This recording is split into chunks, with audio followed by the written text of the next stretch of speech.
नमस्कार, अजय चतुर्वेदी।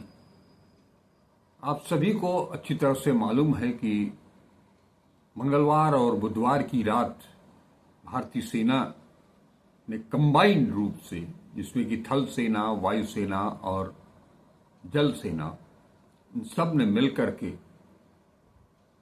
पाकिस्तान के अंदर जो आतंकी ठिकाने थे, ऐसे 9 ठिकानों को नेस्त नाबूद कर दिया मिसाइल दाग करके। एक बड़ी कार्रवाई थी। जिस तरह से पहलगाम में हमारे 26 लोगों की जान ली गई थी, उनकी हत्या की गई थी, उसके बाद से ये लगातार सरकार के ऊपर दबाव बन रहा था कि वो जो हत्या हुई है, 1 2 नहीं 26 लोगों की हत्या हुई है, तो उसका हिसाब चुकता करना चाहिए। प्रधानमंत्री ने घटना कश्मीर के पहलगाम 22 अप्रैल को हुई। 23 तारीख को प्रधानमंत्री विदेश से आए, सऊदी अरब से, और उसके बाद बिहार में मधुबनी में एक जनसभा के दौरान, चुनावी सभा के दौरान, उन्होंने ऐलान किया था कि कार्रवाई होगी, मिट्टी में मिला देंगे हम ऐसा हश्र करेंगे कि उन्होंने उसकी कल्पना भी नहीं की होगी। उसके बाद भी जनता का दबाव बढ़ रहा था। इस बीच रक्षा मंत्री राजनाथ सिंह ने भी कहा था कि जनता जो चाहती है वो होगा। ऐसे में मंगलवार और बुधवार की रात 1 से 1:30 बजे के बीच ये सारी कार्रवाई की गई। 9 ठिकाने आतंकी, उन्हें नेस्त नाबूद कर दिया गया। कल जो विदेश सचिव ने अपनी कार्रवाई के बारे में बताया, जो कि उसमें सेना की 2 अधिकारी भी थी, उसमें उन्होंने भी स्पष्ट किया कि सारे वो सबूत भी दिखाए और ये प्रमाणित किया कि जिन 9 ठिकानों पर हमला किया गया था, उन्हें नेस्तनाबूद किया गया है, वो एक तरह से प्रशिक्षण केंद्र थे या आतंकियों के पनाहगाह थे। वहीं से आकर के आतंकी ट्रेनिंग लेकर के या उनके बड़े जो भी कमांडर हों, वो आकर के हिंदुस्तान में दहशतगर्दी को अंजाम देते थे। कई उदाहरण उन्होंने पेश किए थे। सबसे बड़ी चीज कि सेना ने जो कार्रवाई की, वो कार्रवाई बिल्कुल नपी तुली, सलीके से सटीक और संतुलित कार्रवाई की गई। ये दीगर बात है कि जो प्रेस कॉन्फ्रेंस हुई थी विदेश सचिव की, उसमें जितना उन्होंने बताया, जिस तरीके से बताया, अगर हम उसी तरीके से उसको पेश किए होते हमारी मीडिया, तो देश का जो माहौल बना हुआ है उसमें आज कुछ अलग रंग दिखाई देता और देश ही नहीं बल्कि पूरी दुनिया को एक अलग मैसेज जाता। लेकिन मीडिया ने वो काम किया नहीं। मीडिया अपने रंग में और बीजेपी की ट्रोल आर्मी जो है वो अपने रंग में। आज हिंदुस्तान सरकार ने बहुत वाजिब तरीके से अपनी कार्रवाई की। सेना ने अब बहुत तकनीकी तरीके से, बहुत नपे तुले ढंग से, जैसा मैंने बताया कि उन्होंने अपनी कार्रवाई को अंजाम दिया। लेकिन ये 2 चीजें, मीडिया और ट्रोल आर्मी, आपको बता दें कि 22 अप्रैल से लेकर के और आज 8 मई तक सरकार हो या विपक्ष हो, सभी ने इसको कंडेम किया है और पूरे विपक्ष ने सरकार को अपना समर्थन दिया और यहां तक कहा कि सरकार जो भी निर्णय लेगी हम उसके साथ खड़े हैं। इस बीच आज पुनः एक सर्वदलीय बैठक बुलाई गई। उस बैठक में सभी विपक्षी दल के बड़े नेता शरीक हुए। रक्षा मंत्री राजनाथ सिंह ने जो कुछ भी ऑपरेशन सिंदूर के बारे में बताना था उन्होंने जानकारी दी, लेकिन इस बैठक में भी प्रधानमंत्री जी उपस्थित नहीं हुए, जबकि ये उम्मीद की जा रही थी कि प्रधानमंत्री इस बैठक में तो कम से कम जरूर शरीक होंगे और अपनी तरफ से कुछ बातें रखेंगे वो, लेकिन ऐसा हो नहीं पाया। बैठक में कुछ विपक्षी दल के कुछ नेता को कंसर्न बताया गया ऑपरेशन सिंदूर को लेकर के, लेकिन बैठक के बाद किरण रिजिजू ने जो प्रेस ब्रीफिंग की उसके मुताबिक रक्षा मंत्री ने बाकायदे ये कहा कि ये बहुत ही संवेदनशील मामला है, लिहाजा ऐसे सवाल न पूछें जिनका जवाब न दिया जा सके। बैठक के बाद ही प्रमुख विपक्षी दल कांग्रेस के राष्ट्रीय अध्यक्ष मल्लिकार्जुन खड़गे साहब ने प्रेस को जो ब्रीफ किया उसके अनुसार उन्होंने कहा कि हम चाहते थे कि इस सर्वदलीय बैठक में प्रधानमंत्री भी आएं और संक्षिप्त में अपनी बात रखें कि किस तरह भारत ने आतंकवाद के खिलाफ एक्शन लिया और हमारे जवानों ने हिम्मत दिखाई। हम हमारे जवानों को सलाम करते हैं और उनका अभिनंदन करते हैं।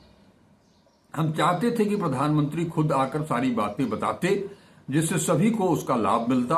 वे पिछली सर्वदलीय बैठक में भी नहीं आए थे, ये बड़े दुख की बात है। इंडिया गठबंधन के साथ ही सारी विपक्षी पार्टियों ने एक आवाज में सरकार से कहा है कि आप आगे बढ़िए, हम आपकी पूरी मदद करेंगे, हम आपके साथ हैं, हम सभी भारतीय सेना के साथ हैं। प्रधानमंत्री ने भी कहा है कि हम आर्मी को संपूर्ण अधिकार देता हूं, वो कोई भी एक्शन लें हम उनके साथ हैं। बैठक में रक्षा मंत्री ने कहा कि इस वक्त ऐसे प्रश्न न पूछे जाएं जो डिफेंस सीक्रेट से जुड़े हैं, ऐसे वक्त में हम उन्हें सार्वजनिक करना नहीं चाहते। हम सभी पार्टियों ने भी देश हित में इसे गंभीरता से लेकर इस विषय में कोई प्रश्न नहीं पूछा। हम सभी ने एक मुद्दा उठाया कि बॉर्डर पर हमारे लोगों को पूरी सुरक्षा मिलनी चाहिए। कश्मीर में जिन्होंने अपनी जान गंवाई है उनके परिवार की देखभाल होनी चाहिए। हमने सरकार से आग्रह किया कि वे नागरिकों की सुरक्षा को प्राथमिकता दे। सर्वदलीय बैठक में सरकार ने बताया कि हमने कोई मिलिट्री एक्शन नहीं लिया है, हमने सिर्फ उन्हीं जगहों पर हमला किया जहां टेररिस्ट कैंप हैं और आतंकियों को पनाह दी जाती है। हमने इस संकट की घड़ी में सरकार को पूरा समर्थन दिया है। हम सभी पार्टियों ने अपनी अपनी बातें रखी और कहा कि हम सैन्य बलों के साथ हैं। इस बैठक में राहुल गांधी ने एक मांग रखी कि सरकार को संसद सत्र बुलाना चाहिए ताकि दुनिया में एक अच्छा संदेश जाए और देश को भरोसा मिले। आपको ज्ञात होगा कि राहुल गांधी इससे पहले भी संसद का विशेष सत्र बुलाने की मांग कर चुके हैं। इस बारे में वो प्रधानमंत्री को पत्र भी भेज चुके हैं, लेकिन उस पर कोई जवाब आया नहीं है। ये थी सर्वदलीय बैठक की बात। अब हम बात करते हैं, जैसा कि मल्लिकार्जुन खड़गे ने सीमाओं की सुरक्षा की बात की। ऑपरेशन जैसा बताया जा रहा है, जो देखने में आ रहा है, जो सोशल मीडिया से नेताओं की तरफ से पूरा देश जो बता रहा है, उसके अनुसार कश्मीर में कल से ही ऑपरेशन सिंदूर के बाद पाकिस्तान की तरफ से सेलिंग की जा रही है, मोर्टार छोड़े जा रहे हैं, तमाम घरों को जमींदोज कर दिया गया है। करीब 15 लोगों की आधिकारिक तौर पर यह पुष्टि हुई है कि 15 लोगों की मौत हो चुकी है, जिसमें कि 2 बच्चे भी हैं। अभी 50 से ज्यादा लोग घायल हुए हैं, जिसमें 42 लोगों की स्थिति बहुत नाजुक बताई जा रही है। रिपोर्ट ये भी है कि जो 15 की संख्या है वो आगे बढ़ भी सकती है, और ये हमले लगातार जारी हैं। वहां से लोगों का, खास तौर पर पुंछ से लोगों का पलायन शुरू हो गया है। वो सुरक्षित ठिकानों की ओर निकलने लगे हैं। जो गरीब तबका है वो पैदल ही चला जा रहा है, अपने बाल बच्चों को लिए हुए सलामत।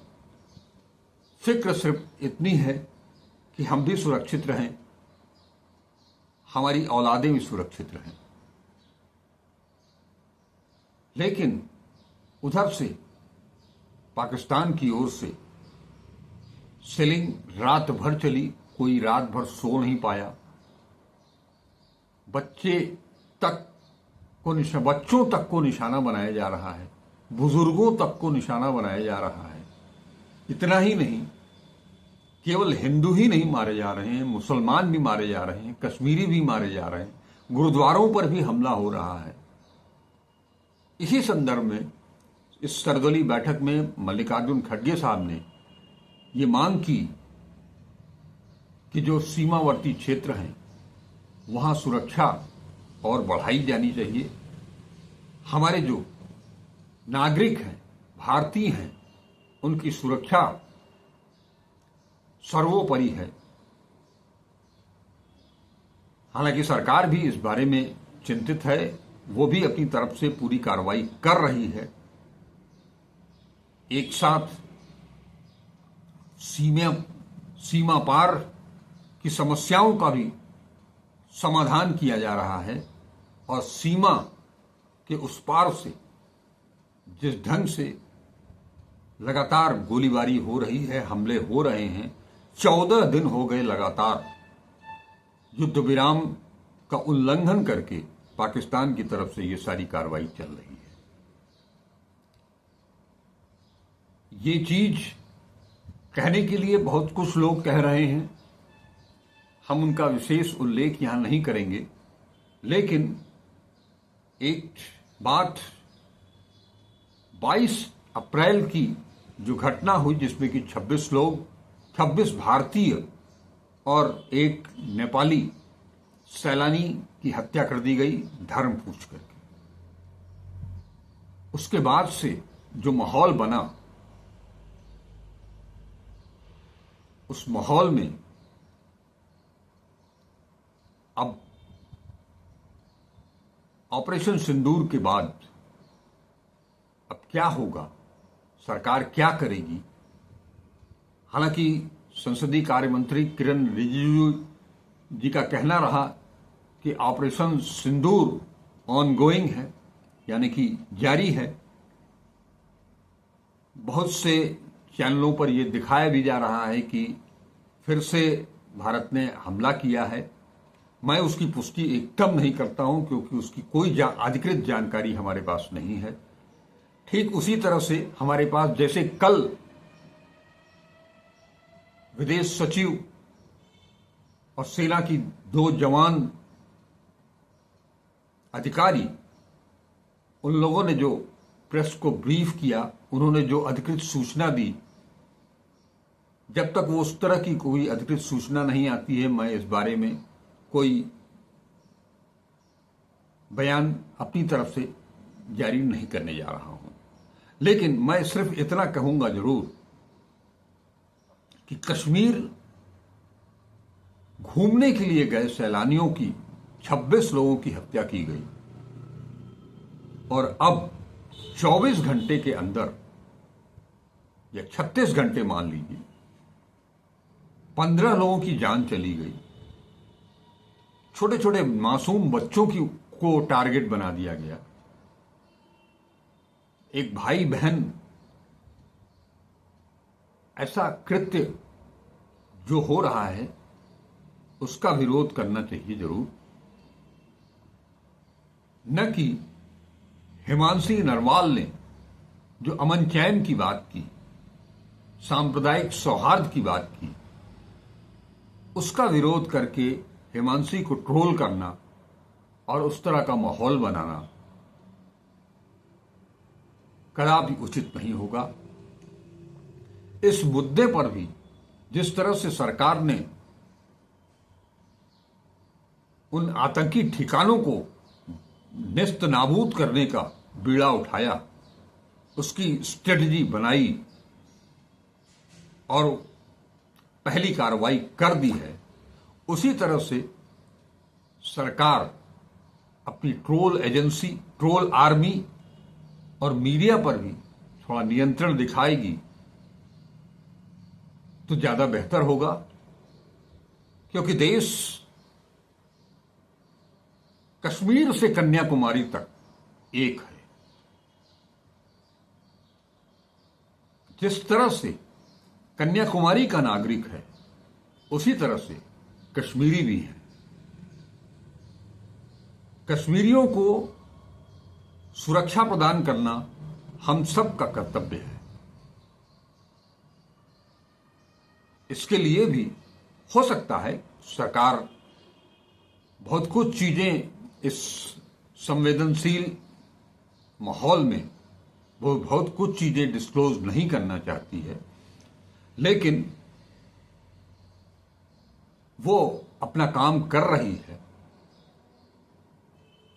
उसी ढंग से हो सकता है कि वो जो सेलिंग हुई है उसके खिलाफ भी कुछ रणनीति बना रही हो अपने लोगों को बचाने के लिए। निश्चित तौर पर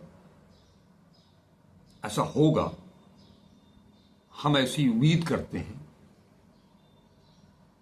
और ये जितनी जल्दी हो जाए, अपने लोगों की सुरक्षा का बंदोबस्त जितनी जल्दी हो वो ज्यादा बेहतर होगा, क्योंकि इस हिंदुस्तान में रहने वाला हर व्यक्ति, चाहे वो जैनी हो, चाहे वो बौद्धिस्ट हो, चाहे वो सिख हो, ईसाई हो, मुस्लिम हो, हिंदू हो, सब एक हैं, सब भारतीय हैं, सब हिंदुस्तानी हैं। सबके खून का रंग लाल है और सभी भारत माता से बेहद प्यार करते हैं। ये आप लोगों ने देखा होगा कि जब 26 लोगों की हत्या हुई पहलगाम बेशरम में, तो उसके बाद स्वतः स्फूर्त पूरा कश्मीर सड़कों पर उतर आया दहशतगर्दी के खिलाफ, दहशतगर्दों के खिलाफ जम करके उनका विरोध किया, उनकी मुखालफत की, और एक बार फिर ये साबित किया कि वो हिंदुस्तानी हैं, अमन चैन चाहते हैं, विकास चाहते हैं, दहशतगर्दी उन्हें पसंद नहीं। सवाल ये भी बाद में पूछे गए उस घटना के बाद, जब देश भर में कश्मीरी युवकों को, शाल बेचने वालों को, कालीन बेचने वालों को टारगेट करना शुरू कर दिया गया, तब भी एक आवाज कहीं से आई कि आखिर हम कितनी बार, कब कब, लगातार कितना इम्तिहान दें, कितनी बार खुद को साबित करें कि हम हिंदुस्तानी हैं। ऐसी नौबत क्यों आए? हम सब हिंदुस्तानी हैं। और कल जिस तरह से सोफिया कुरैशी ने बहादुरी दिखाई, ये एक रणनीति का हिस्सा भी हो सकता है। अगर रणनीति का हिस्सा है तो इससे बेहतर कुछ हो ही नहीं सकता है। हमने अंतर्राष्ट्रीय स्तर पर अब तक जो भी कार्रवाई की है, सरकार के स्तर से, सेना के स्तर से, पॉलिटिकल मूव जो रहा है, पक्ष का, ये सत्ता पक्ष का या विपक्ष का, उन सब की तरफ से हमने एक वैश्विक मंच पर एक संदेश दिया है कि हम एकजुट हैं और हम किसी के ऊपर हमला नहीं करने जा रहे हैं, हम युद्ध नहीं चाहते हैं, लेकिन हमको भी शांति से रहने दिया जाए, अमन चैन से रहने दिया जाए। हमारे लोगों को, निर्दोष लोगों की हत्या न की जाए, उनके घर, उनके ठिकाने, उनकी दुकानें, उनका कारोबार तहस नहस न किया जाए। और इसका नतीजा भी आया है कि पूरी दुनिया से, वो चाहे पूरा यूरोप हो, रशिया हो, मुस्लिम कंट्रीज हो, सब तरफ से सभी ने एक स्वर से भारत के इस कदम का समर्थन किया है। और क्या चाहिए? पाकिस्तान लगातार एक्सपोज होता चला जा रहा है, लेकिन वो हमेशा से उसकी फितरत यही रही है, बात बात में यूएनओ चला जाना, कश्मीर का मुद्दा उठा देना। अब की बार भी वो गए ही थे सुरक्षा परिषद में, जहां से उन्हें लंबी फटकार मिली और संयम के साथ रहने के लिए ताकीद किया गया। ऐसी वर्तमान जो स्थिति है, बहुत नाजुक घड़ी है, इसमें हम सबको बहुत संयम के साथ रहना होगा। पूरा देश जिस ढंग से सरकार के साथ खड़ा है, पूरा विपक्ष जिस तरह से सरकार के साथ खड़ा है, हमने अपनी एकजुटता को दर्शाया है, प्रदर्शित किया है। वो सिलसिला थमना नहीं चाहिए, वो लगातार जारी रहना चाहिए। कुछ लोग हैं जो नफरत फैलाने की कोशिश कर रहे हैं। सरकार को आगे आकर के उन्हें भी सबक सिखाने की जरूरत पड़ेगी, क्योंकि देश के भीतर अगर हम